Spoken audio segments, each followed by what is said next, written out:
If you don't know, now you know. What's up, fight fans? Welcome back to my channel where I bring you fight news, predictions, breakdowns, and I plan to create some great entertaining content around mixed martial arts in the future.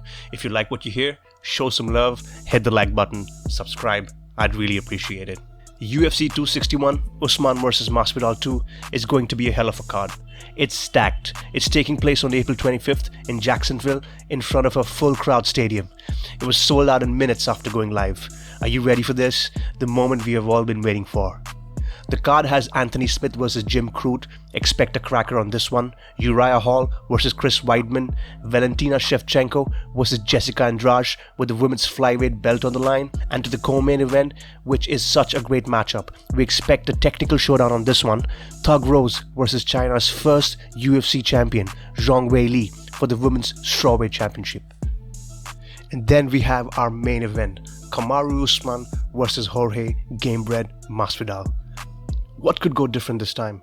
Having already faced each other in UFC 251, we probably know what to expect from both the fighters, and we're going to get to the detail of it in this video. There were a lot of talks of the weight cut Masvidal had to go through due to the 6 days short notice which hampered his conditioning. Some could argue that he was already training with Poirier before the fight took place and was active. Even then, I feel the weight cut definitely impacted his performance. Let's shift our focus on Kamaru the Nigerian Nightmare Usman, or as Colby Covington likes to call him, Party fake newsman. Usman earned his third successful title defense earlier this year, steadying himself after getting wobbled early to secure a third round stoppage win over his former teammate and training partner Gilbert Burns. What happened after that? Usman stuck to the game plan with his steady and clean jab and powerful controlling wrestling and eventually tagged Gilbert. The composure Usman showed was exactly what champions are made of. As if his wrestling wasn't already one of the best in the UFC, he's now under the legend Trevor Whitman's camp. Just imagine the kind of striking prowess Trevor is instilling in him. We saw it in the Gilbert fight, and we will see a much more evolved version with Masvidal this time. Has anyone seen a sparring session with Justin Gaethje? Insane.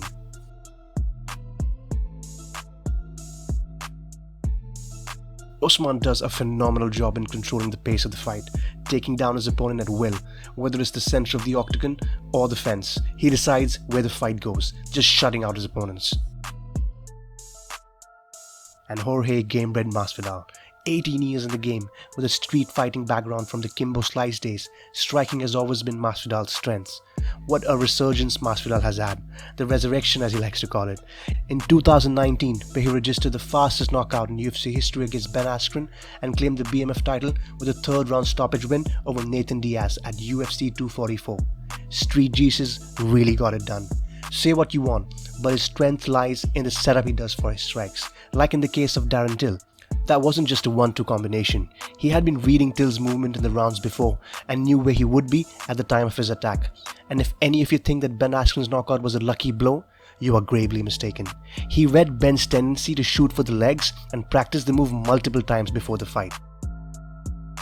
His coach Mike Brown from the American Top Team is also behind Poirier's game plan, which scored him a victory over Conor this year.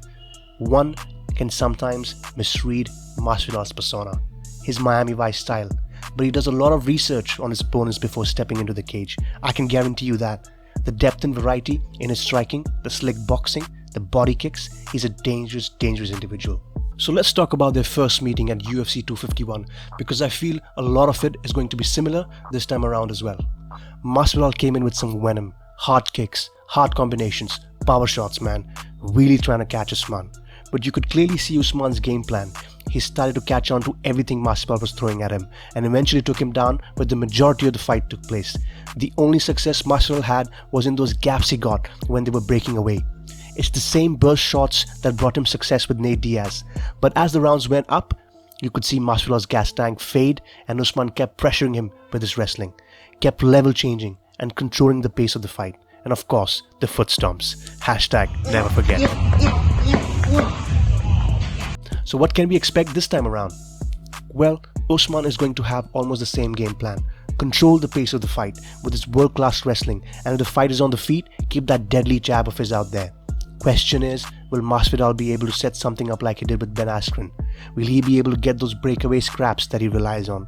But if Usman keeps taking him down, and that too far from the fence, since Gamebred tends to get back up from the fence, we may see the same outcome.